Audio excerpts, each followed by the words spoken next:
इधर आओ मेरे प्यारे भेड़िए, माय लॉयल स्लेव। एमनोटैप के बुलावे पर एक भेड़िया तुरंत उसके पास आया। एमनोटैप ने उसकी गर्दन के पीछे की स्किन पकड़कर भेड़िए को हवा में उठा लिया और प्राचीन इजिप्शियन भाषा में कुछ मंत्र पढ़ने लगा। First the blood of a slave, second the heart of a brother and the ashes of an enemy slain by our own hands. O Ra, with the rage of Vivat, I corrupt you with the blood of a slave. Blood of a slave.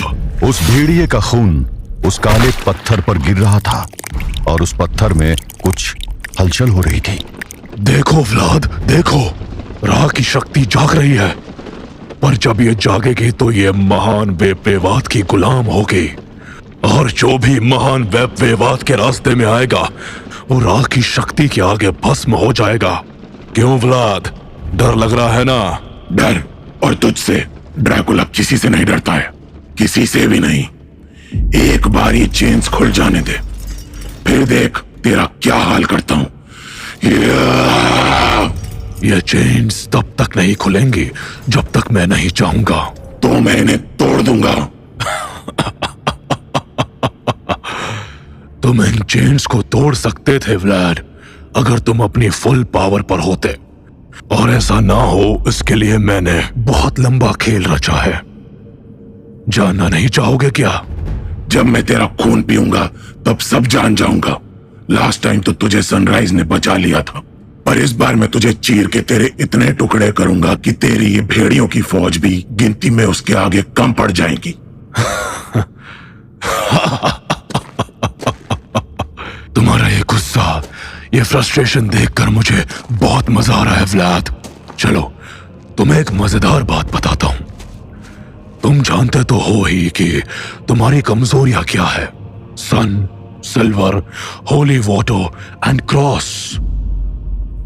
पर तुम्हें यह नहीं पता कि तुम्हारी powers एक और ताकत के आगे कमजोर पड़ती है। The power of a devotee Christian. एक सच्चे ईसाई के आगे तुम कमजोर पड़ जाते हो, और इसीलिए तुम वैन हेल्सिंग से हार गए थे। तुम्हारे जैसे शातिर दिमाग वाला शैतान उसके ट्रैप में इसलिए फंसा था क्योंकि उसकी प्रेयर की पावर के आगे तुम्हारे पावर्स के साथ साथ तुम्हारा दिमाग भी वीक पड़ गया था। ठीक वैसे ही जैसे आज वॉल्टर्स के सामने तुम कमजोर पड़ गए थे। उसने जिस आसानी से तुम्हें गिराया था वो इसलिए नहीं कि हमला अचानक हुआ था, बल्कि इसलिए क्योंकि वॉल्टर्स एक डिवोट क्रिश्चियन है, क्राइस्ट का एक सच्चा फॉलोअर। ये लूपन, ये अभी पूरी तरह लूपन नहीं बना है व्लाद। इसका दिमाग मेरे कंट्रोल में है, पर दिल अभी भी क्राइस्ट के लिए धड़क रहा है, और मुझे अपने प्लान के अगले स्टेप के लिए ऐसा ही आदमी चाहिए था। सर्जेंट वॉल्टर्स जैसा एक ईमानदार, भगवान को मानने वाला। तुम जानते हो तुम कमजोर क्यों फील कर रहे हो? क्योंकि इस बार तुम्हें जख्म किसी आम लूपन ने नहीं दिए। तुम्हें जख्म देने वाला एक ऐसा लूपन है जो एक क्रिश्चियन है, और इसीलिए तुम कमजोर पड़ गए। मैंने कहा था ना व्लाद, तुम्हें हराने के लिए मैंने बहुत पढ़ाई की है। इधर आओ वॉल्टर्स। देखा व्लाद, ये अभी भी मेरे कंट्रोल से निकलने की कोशिश कर रहा है। इधर आओ वॉल्टर्स। वॉल्टर्स का दिल बगावत करना चाह रहा था, मगर दिमाग एमनोटैप के इशारे पर चल रहा था। वॉल्टर्स चुपचाप एमनोटैप के पास आकर खड़ा हो गया। एमनोटैप ने अपना बायां हाथ उसके कंधे पर रख दिया। ड्रैकुला उसके इरादों को समझने की कोशिश के साथ साथ उन जंजीरों को तोड़ने के लिए अपनी पूरी पावर लगा रहा था। जानते हो व्लाद, वॉल्टर्स और तुम दोनों मुझे इसी जंगल में मिले। ये इस बात का प्रूफ है कि डेस्टिनी मेरे फेवर में है। अब देखो ना, वॉल्टर्स की हेल्प से मैंने तुम्हें कितनी आसानी से पकड़ लिया।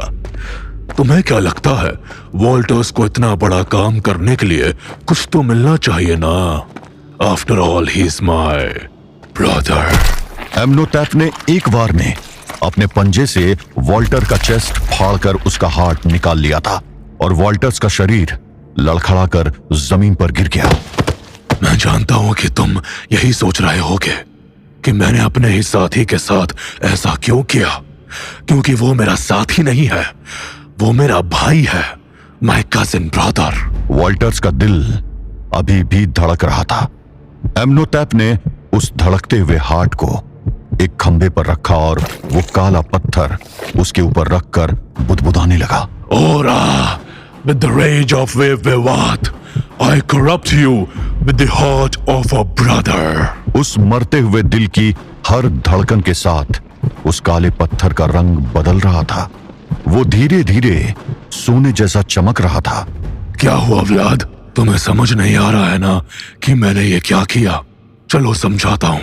उस रात ट्रांसिल्वेनिया के बाहर जब तुम मुझे अधमरा छोड़कर गए थे, तब मेरा शरीर इस लायक नहीं था कि मैं कुछ कर पाऊं। तब मुझे पता चला कि महान बेपेवात ने मुझे जो पावर दी थी, उसके इस्तेमाल से मैं एक शरीर से दूसरे में अपनी आत्मा ट्रांसफर कर सकता था। मैंने सबसे पहले तुम्हारे ट्रांसिल्वेनिया के एक लड़के को शिकार बनाया, जो लड़ाई के मैदान में मेरे मरे हुए साथियों के बदन से सोना लूटने आया था। फिर एक शरीर से दूसरे शरीर होता हुआ मैं भटकता रहा, सवालों के जवाब ढूंढता रहा, तुम्हारे फुटप्रिंट्स को ट्रेस करता रहा। मैंने कहा था ना व्लाद, बहुत लंबा इंतजार किया है मैंने इस दिन का। खैर, जब महान बेपेवात के बताने पर मैं यहाँ आया तो मैंने सबसे पहले एक भेड़िए के जिस्म पर कब्जा किया, क्योंकि सिर्फ वही एक जानवर है जिसके जिस्म में घुसकर मैं दिन में भी बाहर निकल सकता हूँ। और इस पत्थर की खोज में मुझे दिन रात जंगल में घूमना था। मैं वही कर रहा था जब मेरी नजर पड़ी सार्जेंट हैरी पर। उसके अंदर की हैवानियत को मैंने भांप लिया। वो क्या है ना व्लाद, इस दुनिया में हर कोई मॉर्टल है, उनका फिक्स लाइफ स्पैन होता है। और अगर मैं किसी अच्छे आदमी के जिस्म पर कब्जा करता हूं तो उसकी रूह मुझे रेजिस्ट करती है। पर हैरी खास था। उसके अंदर का दरिंदा मुझे रेजिस्ट नहीं करता है, वो मुझे और ताकत देता है। और हैरी के जिस्म पर कब्जा करते ही मुझे एहसास हो गया कि अब मेरी खोज पूरी होने वाली है। अचानक मेरे पास सब कुछ था। स्लेव के रूप में भेड़ियों की आर्मी, ब्रदर के रूप में सार्जेंट वॉल्टर्स, और फिर उसी रात एनिमी यानी तुम मुझे दिखाई दिए। याद है ना वो कबीला जहां तुम्हें लाशों के चीथड़े मिले थे? क्या दिक्कत है तुम सबको? चुप रहो, देखते नहीं कि मैं बात कर रहा हूं। अब अगर किसी के हलक से आवाज निकली तो उसे भी चीर दूंगा। काश कि एम्नोटैप उन भेड़ियों को डांट कर चुप कराने की जगह ये जानने की कोशिश करता कि अचानक वो उत्तेजित क्यों हो रहे थे, क्योंकि तब शायद उसे एहसास हो जाता कि वहां कोई तीसरा भी आ चुका था। उधर ड्रैकुला के होश में आने के कारण मिर्जा फिर से अपने काम पर लग गया था। क्या हुआ मिर्जा? ड्रैकुला दिखा क्या? रुकिए जनाब, आपके बार बार पूछने से मेरा ध्यान बट रहा है। हाँ, मुझे कुछ दिख रहा है। जल्दी करो मिर्जा, इससे पहले कि बात हाथ से निकल जाए। Do something. मुझे एक अंधेरा कमरा दिख रहा है, बहुत बड़ा कमरा, शायद किसी मंदिर का है। बड़े बड़े खंबे, कुछ मशाले और बीच में काला पत्थर जिस पर एक वो भेड़िया जैसा सर वाला दरिंदा, और उस पत्थर को एक धड़कते हुए दिल पर रख रखा है। और ड्रैकुला वो जंजीरों से बंधा हुआ है, कमजोर है। ड्रैकुला जंजीरों से बंधा हुआ? वो इतना कमजोर कैसे हो सकता है? मुझे समझने दीजिए जनाब, उसके घाव, मैं समझ गया जनाब, ड्रैकुला घायल है। उसके घाव नहीं भर रहे हैं। नहीं, अब उसके घाव भरने शुरू हो चुके हैं। किसी को भी समझ नहीं आ रहा था कि अचानक ड्रैकुला के घाव कैसे भर रहे थे, पर ड्रैकुला ये समझ गया था। क्या हुआ? तुम्हें हंसी क्यों आ रही है? इतनी लंबी कहानी सुनाने से अच्छा पहले अपना काम कर लेते। अभी तक मैं कमजोर फील कर रहा था क्योंकि तुम्हारा वॉल्टर जिंदा था, पर तुमने उसे मारकर मेरा काम आसान कर दिया। उसकी मौत के साथ ही अब उसका असर मुझ पर से जा चुका है। देखो एम्नोटैप, मेरे घाव भर चुके हैं और अब ये जंजीरें मुझे नहीं रोक पाएंगी।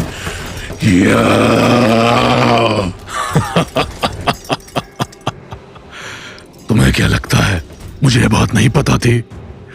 तुम जानते हो मैंने आज रात को ही ये काम करने का डिसीजन क्यों लिया? क्योंकि आज फुल मून है और चांद की रोशनी में मेरी पावर अपने मैक्सिमम पर होती है। वैसे भी इस स्टोन को एक्टिवेट करने के लिए मुझे अपने एनिमी की एशेस चाहिए और रिचुअल्स के हिसाब से वो तभी काम करेंगी जब मैं तुम्हें सीधी लड़ाई में हराऊंगा। और रही बात तुम्हें हराकर राख करने की, तो मेरे पास उसके लिए परफेक्ट वेपन है। एमनोटैप ने पास में पड़े हुए एक कपड़े के बंडल को खोला और उसमें से एक चमकता खंजर निकाला। वो खंजर चांदी की तरह चमक रहा था और उसे देखते ही ड्रैकुला के साथ साथ दूर से इस सीन को देखता मिर्जा भी चौंक गया। ये शैतान, ये क्या? क्या हुआ मिर्जा?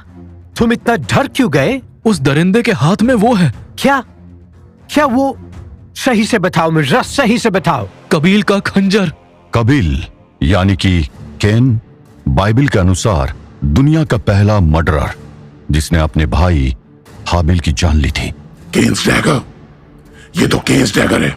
हाँ व्लाद, किंग्स डैगर, वो खंजर जिससे केन ने एबल को मारा था, वही खंजर। बस इस बार इसे पिघले सिल्वर में डुबोया गया है। इस खंजर की ताकत तो तुम जानते ही हो ना व्लाद।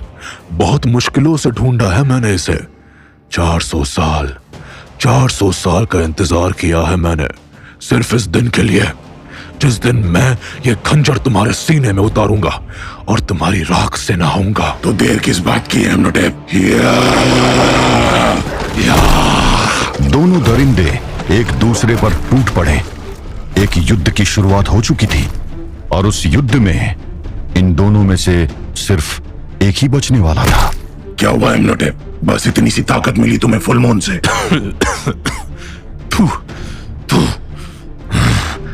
मौत तुमसे डरती होगी व्लाद। मैं वो हूं जो मौत को भी मार सकता है। या